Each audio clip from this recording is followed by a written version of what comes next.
प्रदोष शत्रुओं का नाश करते। ऐसी प्रदोषों का नियम वर्णन किया। फिर लिखा शिव महापुराण में, बड़ा सुंदर लिखा विद्यार्थी ने।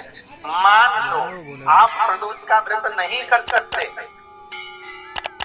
आप अगर व्रत नहीं कर सकते तो प्रदोष के दिन, प्रदोष काल में शाम का समय सूर्यास्त का कुछ पल, कुछ घड़ी के पहले से लेकर बाद तक का प्रदोष काल के अंतर्गत आप शंकर जी के मंदिर में जाकर 1 लोटा पानी, 5 बेलपत्र भी अगर समर्पित करते हैं तो संपूर्ण प्रदोष का फल आपके भाग्य में प्राप्त होता है। शिव महापुराण में शिव कथा कहती है, नंदी का एक पांव ऊपर होता है। आप लोग दर्शन करे होंगे शंकर जी के मंदिर में नंदी के, तो नंदी का एक पांव उठा हुआ होता है, एक पांव नीचा की ओर होता है। पुराण कथा कहती है, मान लो कोई हड्डी से जुड़ा हुआ रोग, नेत्रों से जुड़ा हुआ, मस्तिष्क से जुड़ा हुआ कोई रोग रहता है, तो एक नीले कलर का फूल आता है महाराज, उस फूल में हल्दी डालकर गुरुवार का प्रदोष पड़ने पर जो नंदी के पांव के पास समर्पित कर देता है महाराज, उसका रोग धीरे धीरे समाप्त होने लगा। लिंग पुराण कहती है कि नंदीश्वर भगवान के सामने जो पुष्प समर्पित करा जाता है उसको, ये तो लिखा था स्कंद पुराण और शिव पुराण। लिंग पुराण कहती है जो फूल आपने समर्पित करा उसको लाकर पानी की बाल्टी में डालकर आप स्नान भी कर सकते हो। इससे भी हड्डी के कितने रोग होते हैं उसमें आराम लगने लगे। जैसे कहीं शरीर नहीं चल रहा, हाथ झुंड पड़ रहा है, हाथ काम नहीं कर रहा, हाथ में झुंझुनी आ रही है, कंपन आ रहा है, उसमें भी ये प्रयोग पर होना चाहिए बृहस्पतिवार की प्रदोष। कौन से वार की? बृहस्पतिवार, गुरुवार की प्रदोष। प्रदोष के दिन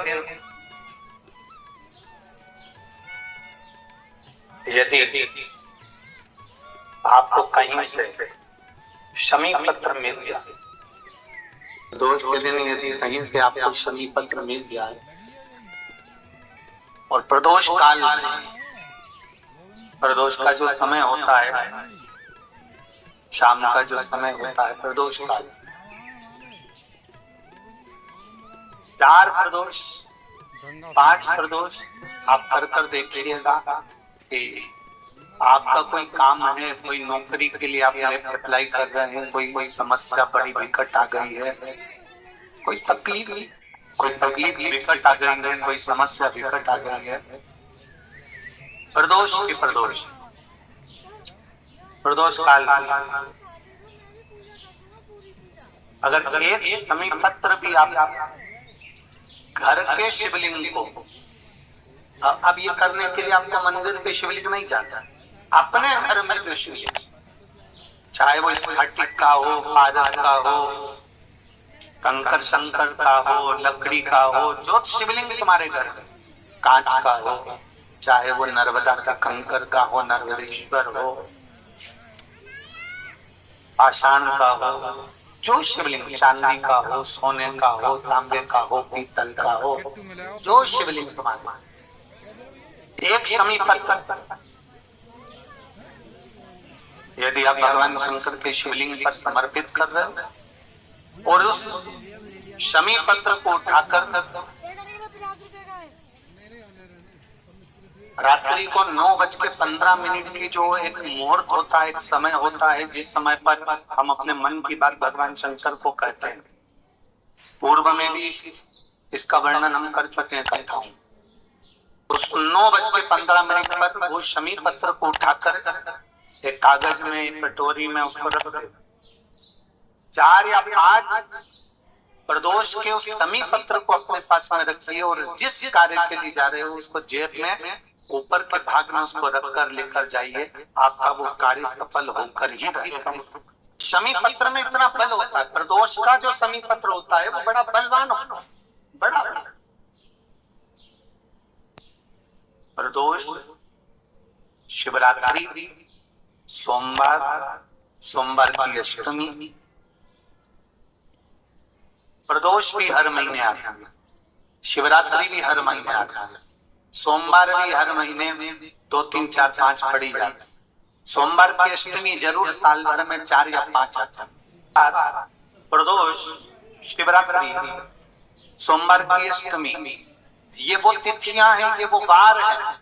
अगर कोई भूल से शंकर भगवान के शिवलिंग का निर्माण करता है या अपने घर में रखे हुए शिवलिंग पर शमी पत्र को समर्पित कर देता है तो जिंदगी में उसका बाल बांका हो ही नहीं सकता है। प्रदोष के शमी पत्र में बल होता है। प्रदोष के शमी पत्र प्रदोष पड़ रहा है और बाबा की कृपा है आप पर, जो प्रदोष समय पर भी करना चाहिए। कथा का समापन 23 को है पर 22 को प्रदोष पड़ता है। कितने किस्मत वाले हैं रेवाड़ी वाले, घर जाके नजर उतर वाले ना राई नॉन से हो।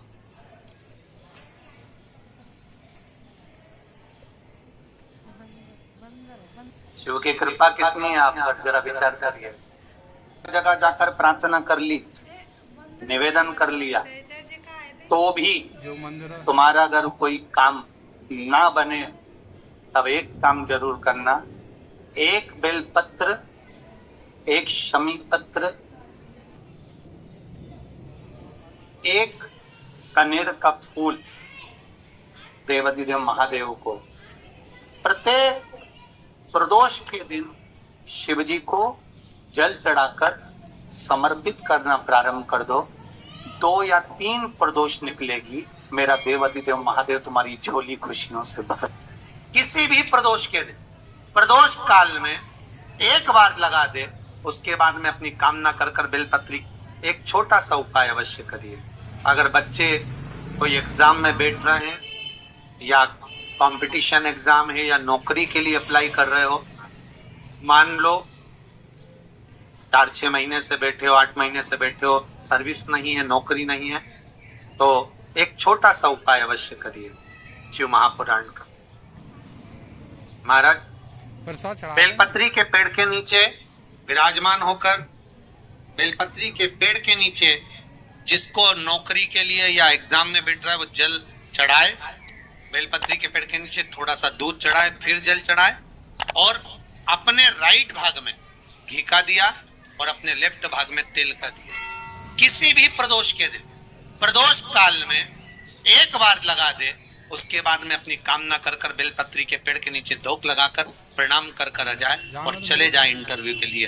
बाबा उत्तीर्ण करा ही देगा, नौकरी दिलाए। लोगों को लगता है कि हमने शिवलिंग बनाया एक, तो एक शिवलिंग के पूजन का फल मिल रहा है। ये दुनिया के लोगों को लगता है कि एक शिवलिंग के पूजन का फल मिल रहा है, पर शिव महापुराण की कथा कहती है पार्थिव शिवलिंग का निर्माण करना और उसकी पूजन करना, उसका मतलब है पार्थिव शिवलिंग को बनाने में जो मिट्टी हम एकत्रित करते हैं, उस मिट्टी में जितने जितने बारीक बारीक कण होते हैं, एक एक धूल का कण, मिट्टी का कण जितने एकत्रित होते हैं शिवलिंग को बनाने में, आप शिव जी का जब स्नान कराते हो, पूजन कराते हो, बेलपत्र चढ़ाते हो, तो जितने मिट्टी के अंदर बारीक बारीक कण होते हैं जिससे जुड़कर पार्थिव शिवलिंग का निर्माण होता है, वो 1000 करोड़ शिवलिंग हमारे खाते में चलेगा। उतना शंभो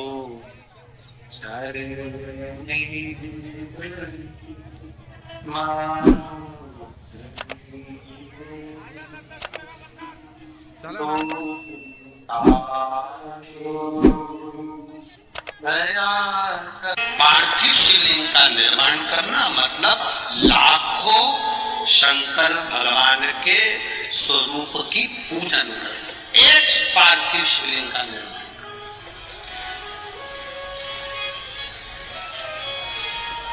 आप में से कितने लोग हैं जो महीने में, 2 महीने में, 6 महीने में एक बार पार्थिव बनाते हैं? उठाओ जरा हाथ। एक आध बार पार्थिव बनाते हो? कुछ मत करो। आज अमरावती की इस पवित्र धारा से एक संकल्प ले लो कि महीने में जो हर महीने शिवरात्रि आती है, मैं महीने की हर महीने जो शिवरात्रि आती है उस शिवरात्रि पर अपने गमले में, घर में जो मिट्टी हो, गमले में मिट्टी हो, पेड़ पौधे की जो मिट्टी हो, अपने गमले की ही मिट्टी को वहीं पर ऊपर उठाकर उसी गमले के अंदर शिवलिंग बनाकर वहीं पर पूजन कर वहीं पर उसका विसर्जन कर दूंगी। उसका भी जो पुण्य है उतना ही मिलेगा जितना पार्थिव शिवलिंग के पूजन। कोई नियम बना लो कि 1 महीने में एक बार मुझे पार्थिव बनाना। कोई नियम बना लो मैं 3 महीने में एक बार पार्थिव बनाऊं। कोई नियम बनाओ कि मैं 6 महीने में एक बार पार्थिव बनाऊं। कोई नियम बना लो कि मैं साल भर में एक बार सावन के महीने में शिवरात्रि आती है, जैसा आप लोग सब ऑनलाइन बनाते ही हो, पार्थिव बनाने एक संकल्प अपने में भी।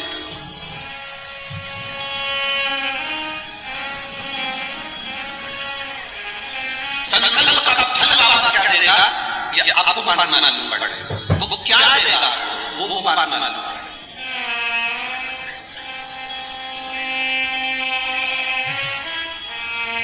तेरी कृपा बिना न मिले एक लेते सांस तेरी कृपा से तनो गंगाधर मुक्तिदार ओंकार बोले ओंकार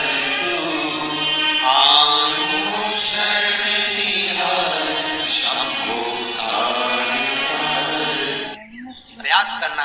जब जब जिस महीने में जो प्रदोष पड़ा करे, जब प्रदोष पड़े बन सके 1 बेलपत्र, बन सके 5 बेलपत्र, शमीन पत्र, हरे मूंग, हरा मूंग, बेलपत्र, एक कलश के अंदर थोड़ा सा पानी लेकर 1 बेलपत्र, हरा मूंग, शमीन पत्र डालकर और उसमें थोड़ा सा गुड़ डालकर भगवान शिव का स्मरण कर प्रदोष काल में, मान लो कोई काम आपका बहुत जरूरी है, बहुत दिनों से अब थक गए हैं, नहीं हो रहा, कर्जा बढ़ रहा है, धन नहीं आ रहा, व्यापार नहीं चढ़ रहा, या कोई समस्या बहुत प्रबल है, कोई एग्जाम में बैठ रहे हो नहीं हो रहा, परीक्षा भी दे दी है, रिजल्ट पुराण की कथा कहती है कि दुख लिखने वाले ने तो लिख दिया, ठीक है,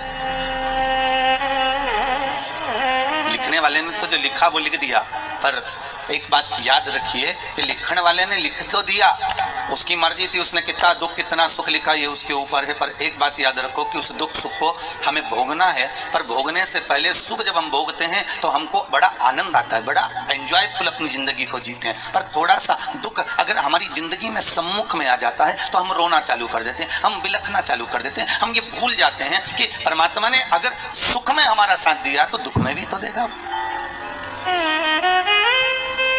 छोड़ तो ना देगा वो।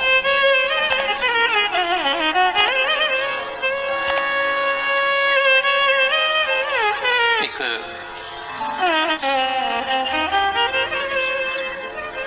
और जब निर्मल मन, निर्मल विचार, निर्मल सोच, निर्मल बुद्धि, निर्मल चित्त हमारे भीतर का आ जाता है महाराज, तब दुनिया का संपूर्ण सुख हमारे सम्मुख में हो जाता है, केवल मन, केवल।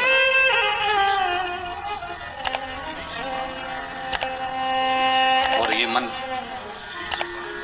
ये चित्त, ये वृत्ति शिव के साथ जब लग जाए, भगवान शंकर का जब शिवलिंग प्रकट हुआ तो भगवान शंकर ने पूछा मुझे प्रकट करने का कारण क्या था, क्या आप नारायण को ये पता नहीं था कि मैं आपका पिता हूं? क्या ब्रह्मदेव को ये मालूम नहीं था कि मैं इनका दादा हूं?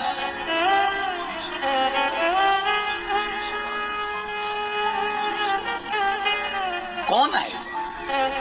जब संपूर्ण ब्रह्मांड नष्ट हो जाता है, संपूर्ण पृथ्वी जब नष्ट हो जाती है, तब आखिरी में रहता ही कौन है? पानी का बुलबुला, और बुलबुले में भी एक बिंदु, एक बिंदु।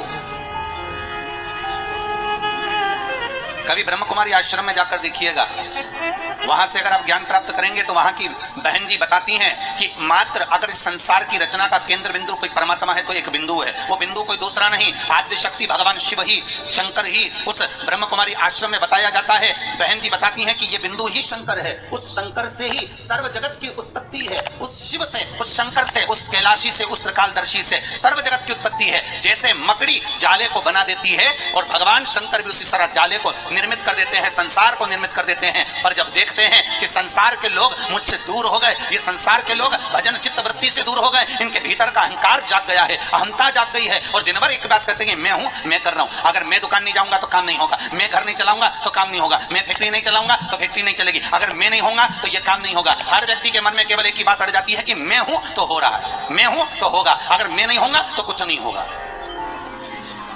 कई लोगों के मन में ये भाव, तो भगवान ने इस कोरोना महामारी में पूरे साल में दिखा दिया कि सारा लॉकडाउन लगाकर पटक कर तुमको घर में लाकर छोड़ दिया। ना तुम्हारी फैक्ट्री चल रही थी, ना तुम्हारी दुकान चल रही थी, ना तुम्हारे घर में कोई कमाने जा रहा था, ना कोई सामान लेने जा रहा था। फिर ये बताओ कि तुम्हारा घर कौन चला रहा था? घर चलाने वाला वो आदिशक्ति भगवान शिव ही था, वो त्रिकालदर्शी, वो कैलाशी, वो शंकर ही था। भगवान शिव को दिखाना था कि ये मैं हूं, इसलिए रुद्राष्टाध्याय में आया आकाश पाताल सर्वस्व में कोई दूसरा नहीं।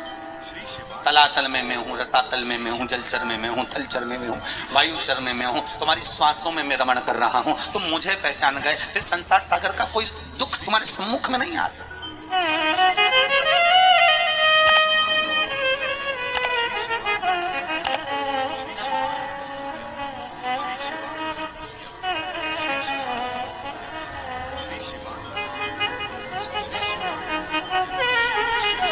फिर कोई दुख, कोई तकलीफ, कोई कष्ट हमारे जीवन में, हमारी सम्मुखता में कैसे प्रकट हो सकता है, कैसे आ सकता है? आप अगर दिल से परमात्मा को रिझा रहे हो, आप अगर दिल से परमात्मा को बुला रहे हो, तो उस परमात्मा को तुम्हारे सम्मुख में होना जरूरी है। फिर वही बात आ गई, बच्चा घबराया तो पिता ने जेब में एक पर्ची डाल दी। वो पर्ची केवल उस बालक की जेब में नहीं है,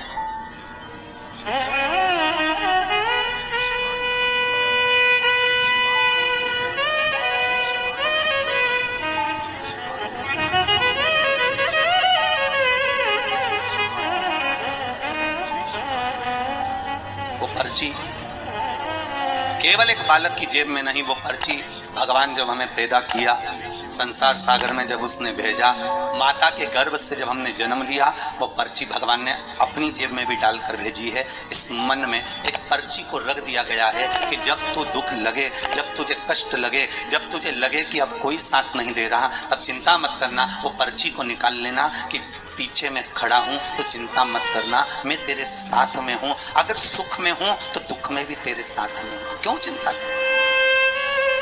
क्यों चिंता? आज तीज है, सौभाग्यवती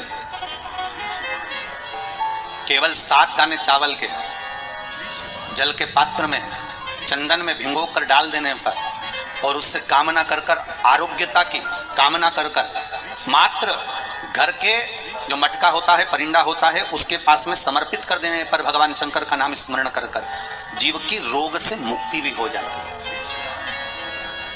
रोग नहीं घेरता उसको,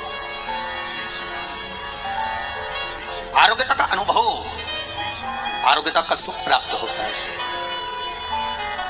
शिव महापुराण के लिए लोग कहते हैं, कई लोगों के, कई विप्रजन, कई ब्राह्मण जन भी पूछते हैं, गुरुदेव ये बताओ कि इतने सारे उपाय आप बताते हो पुराणों में से निकाल कर, और हम भी प्रयास करें इसको निकालने के लिए, तो हम कौन सी पुराणों में ढूंढे? तो आपसे भी निवेदन है, स्कंद पुराण से निकालिए, लिंग पुराण से निकालिए, नर्मदा पुराण से निकालिए, देवी भागवत से निकालिए, श्रीमद् भागवत से निकालिए, शिव महापुराण से निकालिए, गर्ग संहिता से, पद्म पुराण से निकालिए, राधा वल्लभी से निकालिए, एक एक पुराण में से, एक एक चरित्र में से, और तो और हम तो सहज भाषा में कहते हैं कि गीता प्रेस गोरखपुर की सारी गीता प्रेस गोरखपुर के अंकों को लेकर आ जाइए। चाहे शिव अंक हो, चाहे सती अंक हो, चाहे पार्वती अंक हो, चाहे मानस अंक हो, चाहे धेनु अंक हो, एक एक भगवान गीता प्रेस का एक एक अंक खरीद कर लेकर आओ, कल्याण का एक एक अंक तुम्हारे पास में लेकर आओ, और उस अंक में से एक एक उपाय को निकालने का प्रयास करो। आपको सारे उपाय मिल जाएंगे जो इस व्यासपीठ से बताए, सारे उपाय आपके सामने आ जाएंगे कि जो व्यासपीठ से दिए, सारे उपाय आपके सम्मुख में। आप निकालो और उसको पढ़ो और उसको लाइए। बस दबा दिया गया। आज ढोंग, प्रपंच, छलने, दुनिया के लोगों ने शिव महापुराण के उपायों को, शंकर की कथा को दबा दिया था। सारी पुराणे होती थी पर शंकर की पुराण नहीं होती थी महाराज, दबा दिया गया।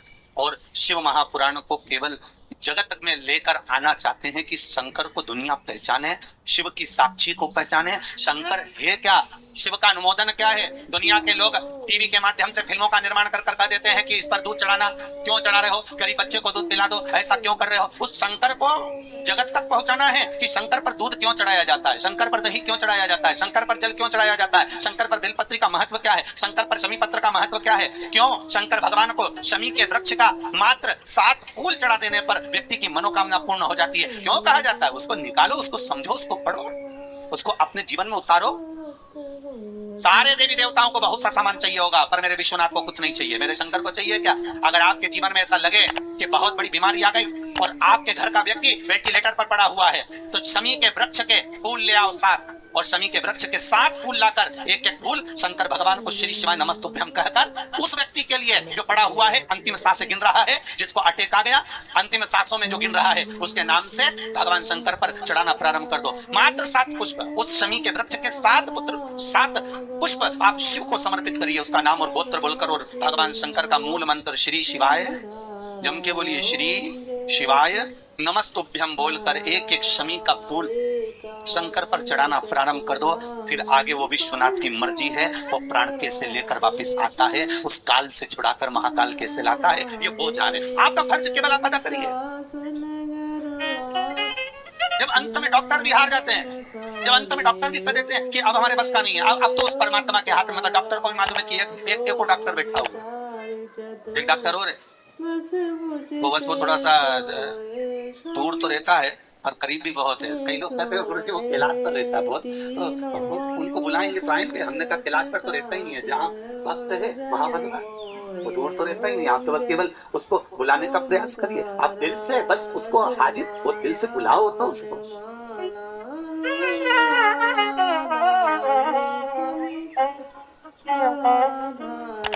ये बघेल दीवार का बालक ने टीवी पर कथा सुनकर मन में सोच लिया था कि शिव महापुराण की कथा कराना। ये बालक कहता है कि गुरुदेव हमने तो सोचा ही नहीं था कि आप गांव के अंदर गांव वहाँ प्रतापगढ़ से रानीगंज से फिर या कौन सा गाँव पांडतारा कथा करने आ जाओगे, ये बड़ा आश्चर्य की बात। तो ये केवल कोई ना हमारे बस का है ना आपके बस का है। बघेल परिवार अच्छे सुन लेना, ये तो शिव के बस का है। शंकर से आपने विनती करी तो भोलेनाथ ने यहाँ कथा करवाई, वो दूसरा नहीं कर, शिव करे सो।